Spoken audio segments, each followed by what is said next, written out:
Hey everybody, Eric Grenier here from TheWrit.ca, and welcome to this inaugural episode of The Writ Show. The Writ Show is going to be a small update here on the YouTube channel about what the latest polls are showing, and I'm hoping that throughout the campaign I'll have a couple episodes, maybe a week, nothing too in-depth, nothing too long, just a quick little appetizer of where things are ahead of the other content here on the YouTube channel, being the Numbers podcast, which is coming out twice a week, and the Writ podcast, which will be coming out once a week with episodes on Wednesdays, episodes of the Numbers on Mondays and Thursdays. So it was a big day in the polling world yesterday. There was a number of polls that came out from the Angus Reid Institute, from Leger. We saw new numbers this morning from Research Co. We got numbers from Palace Data, Main Street Research, lots of new polls, and they all showed kind of the same thing, that the Liberals were somewhere over 40% support, the Conservatives just in the high 30s, and the Democrats under 10%, which is just a remarkable thing to see. So throughout the episodes of The Writ Show during the campaign, I am going to rely heavily on the poll tracker that I'm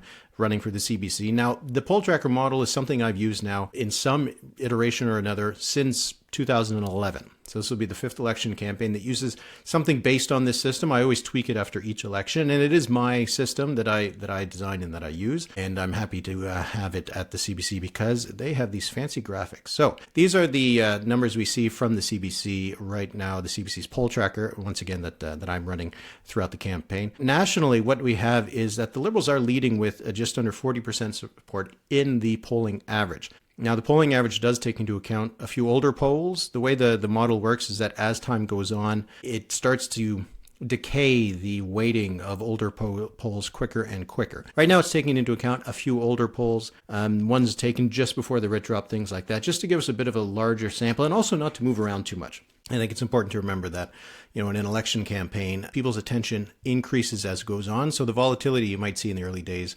might not be as much a reflection of public opinion and maybe just, the vagaries of polling. But anyway, right now we have the Conservatives behind the Liberals by about 2.5 points, as you can see in this polling average. The New Democrats right now are at 10%.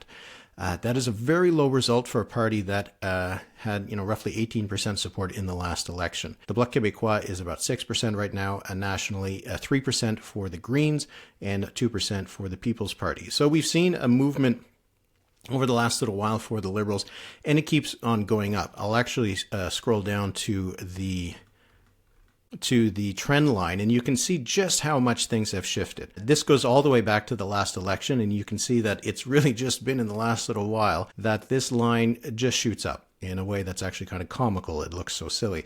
But if you look at just the last little while, if we take it back to when Justin Trudeau resigned, you can see that there's been a steady progression for the Liberals going up, a steady slide for the Conservatives, but not nearly as dramatic as the slide we've seen, I think, for the New Democrats, particularly when we're talking about the share of the vote that the NDP has lost over the last little while. So what does this produce when it comes to how many seats each party would win? Right now in the poll tracker projections have 183 seats for the Liberals, so that is above the threshold for a majority government. You need 172 seats. The Conservatives are at 130 seats in the projection. The Bloc Québécois is at 24. The NDP is at just 4, and the Greens at 2. And now I'll admit, a little nervous when I see the NDP this low, because we saw in the Ontario election how resilient some of those NDP incumbent MPs really were. And I don't know if it's going to be the same thing in this federal election campaign. So something to keep in mind when you see some of the numbers for the NDP. But it's hard for the NDP to be anything but in a lot of trouble when they're at 10% support. If we look at the likely ranges for each of the party, the Liberals and the Conservatives no longer overlap. The Liberal floor is 158 seats. Ceiling is 206. The Conservative floor is 114 seats, and the ceiling is 153. So there's that 5-seat gap right now between the likely outcome in the Liberal seat range and the likely outcome for the Conservatives. So right now, the Liberals are predominantly in either minority or majority territory. And actually, they're more in the majority side than they are on the minority side. So things have really shifted in the last little while, because it wasn't too long ago that the Conservatives had a higher than 90% chance of winning the most seats. The Bloc Québécois right now is at 19 to 28 seats, so They're poised to lose seats. They won 32 in the last election. The NDP is between 1 and 6. The Greens between 0 and 2. If we stretch out the ranges to the minimum, maximum level, now this takes into account big polling errors, big errors in the projection model, things like that. So it's more like an extreme scenario just to think about where things are rather than anything. That's the official projection. But even there, you don't have in this the Conservatives over the threshold for majority government. The polls would just need to be off in a big, big way, in part because the Liberals' vote efficiency is quite a bit better than the Conservatives. Conservatives probably need to be ahead in the polls by 7 to 9 points, in the popular vote at least, to win a majority government. And right now, party is behind by roughly 2 points. So it would mean that the polls would have to be off by a net 9 to 11 points right now for the Conservatives to win a majority government.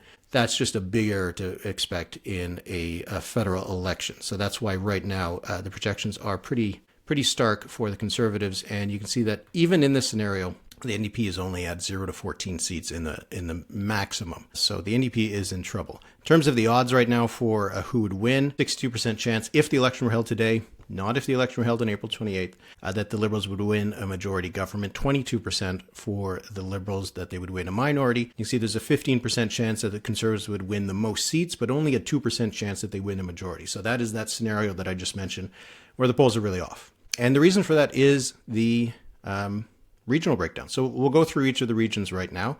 BC, we've seen that the Liberals are now only a couple of points behind the Conservatives in the average. The NDP is further back in third. They've really dropped down in support in British Columbia, which opens up a lot of seat possibilities for the Liberals. Because right now with the seat projections, we have roughly dead even for the Liberals and the Conservatives, each around 20 to 22, 23 seats.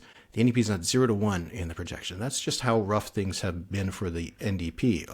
I'll show you why. If you look at the averages in British Columbia, in the last election, here we'll stretch this back. The last election, the NDP had 29% support. Right now, they are at 15. They've lost half of their vote. When you lose half of your vote, you don't get to keep a lot of seats. It's as simple as that. If we go now to other parts of the country, we'll look at the polling averages in Alberta and the prairies. Still big leads for the Conservatives, very likely to win all of those rural seats, except for maybe the northern seats in Manitoba and Saskatchewan. The Liberals look better in Manitoba right now, based on what we saw from the Pro Research poll that was published just in the last few days that had the Liberals leading in Manitoba. But again, here we see the same patterns. Conservatives not doing as well as they were just a little while ago. The Liberals doing much better, the NDP doing much worse. And in our seat projections right now for Alberta and Saskatchewan, 5 to 11 seats in Alberta. That's hard for even me to believe with those kinds of numbers, but it's just where they are pointing to right now. The Liberals could make some gains in Edmonton, in Calgary, and they could, if things go their way, win half dozen seats or more. The NDP is holding on to that Edmonton Strathcona seat in Edmonton. That is the one that is going to be their focus. In Saskatchewan, Manitoba, right now, the numbers have tanked so much for the NDP, not projected to win any seats. Liberals winning 8 to 10. That's including the northern seat in Saskatchewan and much of Winnipeg right now. Now, if we look at where things are in Ontario and Quebec, Ontario has moved into a lead for the Liberals, 43 to about 40 for the Conservatives. The NDP is only at 11% right now in Ontario. I can't overemphasize how rough these numbers are for the NDP. In Quebec, the Liberals are at 38%, the Bloc is at 27%, and the Conservatives at 22%. The Conservatives actually held a lot of their vote in Quebec. A lot of the movement we've seen in the polls in Quebec has been from the Liberals to the Bloc. In other parts of the country, a lot of it has been from the Conservatives and the NDP to the Liberals, but in Quebec, a lot of it is a Bloc vote. And again, just to scroll up, get the seat projections. Looking like an advantage right now for the Liberals in Ontario, where they would win more seats than the Conservatives. The Conservatives only winning 35 to 59. 0 to 3 seats for the New Democrats. In Quebec, Liberals poised to win the most seats in the province, 37 to 46 seats. That's a huge gain for them compared to the last election. The Bloc is between 19 and 28, and the Conservatives between 11 and 14. Conservatives could pick up seats in Quebec. It's one of the few regions where they are in a good position to gain some seats, and they are from the Bloc Québécois. There's ridings in Quebec City, in Trois-Rivières, places like that where the Conservatives could make some gains. And then finally, we'll just take a look at Atlantic Canada. Big advantage for the Liberals, 52%, 32 for the Conservatives on average, just 10 for the NDP. And because of that, the seat projection is also pretty stark, 25 to 27 seats for the Liberals, 5 to 7 for the Conservatives. So it's just been a big shift. Here, I'll go through each of the regions since Trudeau's resignation. You can see BC, Liberals go from third place to fighting for first place. In Alberta, Liberals have surpassed the NDP, and the Conservatives have held their lead, but they've come down a little bit. In Saskatchewan and Manitoba, again, Liberals moving ahead of the NDP in the region, Conservatives holding the lead, but their vote has been sliding. In Ontario, you have the Liberals moving ahead of the Conservatives over the last little while. The NDP continuing to drop. It's mostly, if you can almost look at that, it's almost an exact match between the Liberals and the NDP in terms of that movement. It's almost a mirror. In Quebec, we've also seen the same thing. Liberals go from third place to first, passing the Conservatives, then passing the Bloc Québécois. And then finally, in Atlantic Canada, we've also seen a big movement there with the Liberals surpassing the Conservatives in the region. So there's been a lot of movement over the last little while, and I mentioned some of the recent polls that came out here. You can look at them here. Just looking at the main three parties, that Liberal vote, you got 41, 44, 46, 44, 40, 44, 42. Between 36 and 38 for the Conservatives, 39.